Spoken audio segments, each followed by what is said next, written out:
Alright, the first tip for editorial style photography is to first understand the story. You see, editorial photography is defined as a form of photography that focuses on storytelling and narrative, typically used to illustrate articles in magazines, newspapers, and other publications. Since this style of photography focuses on the story or the narrative, it's important that everyone involved with making the photo knows the story or narrative for the shoot. For example, in this shoot with my subject Cadence, we were going for a rebellious, masculine type of narrative. Knowing the story beforehand is important because it will impact your choice of location, outfits, poses, lighting, and even editing style. So since we were going for this look, we chose a warehouse studio in downtown LA that had a bit of a grungy vibe to it. Our outfit involved a suit paired with a loose tie and untucked shirt. The goal of our poses were to be dynamic and rebellious, and the lighting I used was a single light setup for more of a contrasty look. So if you want to shoot editorial style photography, the first question you should ask yourself is, what story or narrative are we trying to tell with these images? Start with that central point, and you can work your way down from there in terms of location, outfit, posing, lighting, and editing choice. The second tip for editorial style photography is to explore creative angles and perspectives. In any type of photography, the angle at which you take a photo can dramatically change or alter the viewer's perception and engagement with the image. Angles can be used to create depth, emphasize certain elements, or even convey a particular mood. In editorial style photography, the most popular angles you'll often find range from eye level and below. At eye level, this angle is great for creating a direct and personal connection with the subject. At mid-body level, this angle is great for full body or waist-up shots where you're trying to capture a subject's dynamic pose or focus on what the subject is wearing, which is particularly important for fashion photography.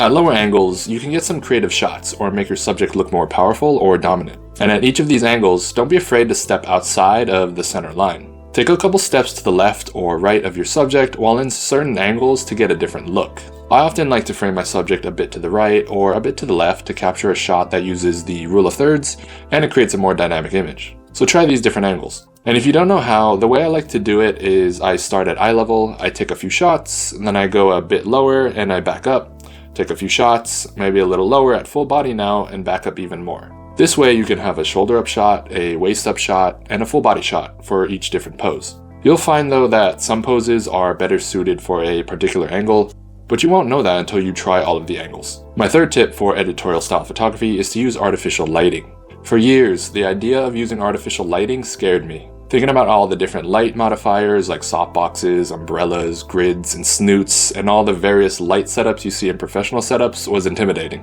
But once I took the time to actually research artificial lighting, I found that it wasn't so intimidating after all, and that oftentimes keeping it simple and the age-old adage of less is more can oftentimes apply to artificial lighting.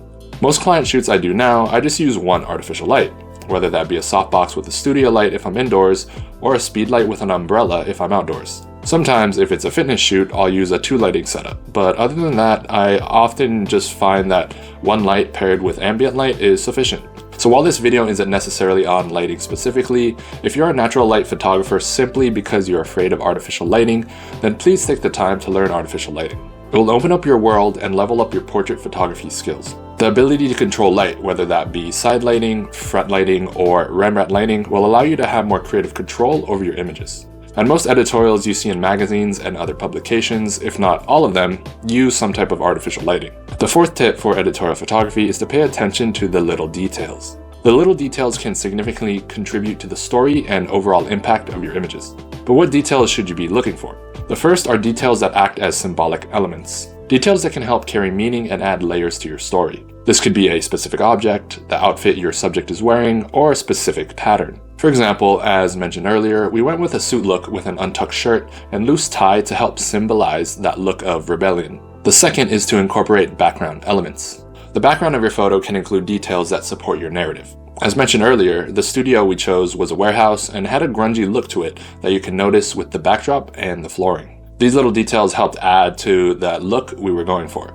The third are props that you can use to add meaning or aid in storytelling. Some props we used in this shoot were lip gloss, chairs, and a hat. Another big prop that we used that you may not have noticed was the use of a fan. The fan helped add movement to the hair, helping add a dynamic look. So once you decide on the story you want to tell, as mentioned in tip number 1, then make sure to think about what symbolic elements, backgrounds, and props you can use and introduce into your images to help add details that align with the story you're trying to tell. The final tip I have for editorial style photography is to try and capture moments. Editorial photography is often a lot more dynamic looking than a regular individual portrait or headshot session. With that being said, try to get some shots with your subject in mid-action doing something opposed to just sitting there in a staged pose. The way I like to do this is to first build a little rapport with my subjects just so they're comfortable with me. Then I like to play music in the studio, preferably something the subject likes to listen to. Then I think through the outfit they're wearing, the environment, and the props we have on hand. Think about how your subject would interact with those three things naturally in a non-photo shoot environment. Then have your subject do that and then capture them in motion. For example, with the lip gloss, you apply it to your lips, so I took shots of her applying it. Or with the hat, I had her tilt it, move it around, then I found a cool look where it covered one eye, then I had her pause real quick, then I took the image. Play around with different movements and capture your subject mid-action. And on the technical side, in terms of ensuring the images are sharp while they're moving, I set my camera to back button focus, and then I focus on the subject's eyes, then I snap away while they're doing their thing. I'll probably make a video on back button focus if you don't know what that is. Just let me know in the comments down below. And those are my 5 tips for editorial style photography. First is understand the story. The second is explore creative angles and perspectives. The third is to use artificial lighting. The fourth is to pay attention to the little details. And the fifth is to capture moments. If you guys enjoyed the video, consider liking it, and if you're interested in more educational videos related to all things portrait photography, then be sure to subscribe for our weekly content. I'll see you next time. Thanks for watching.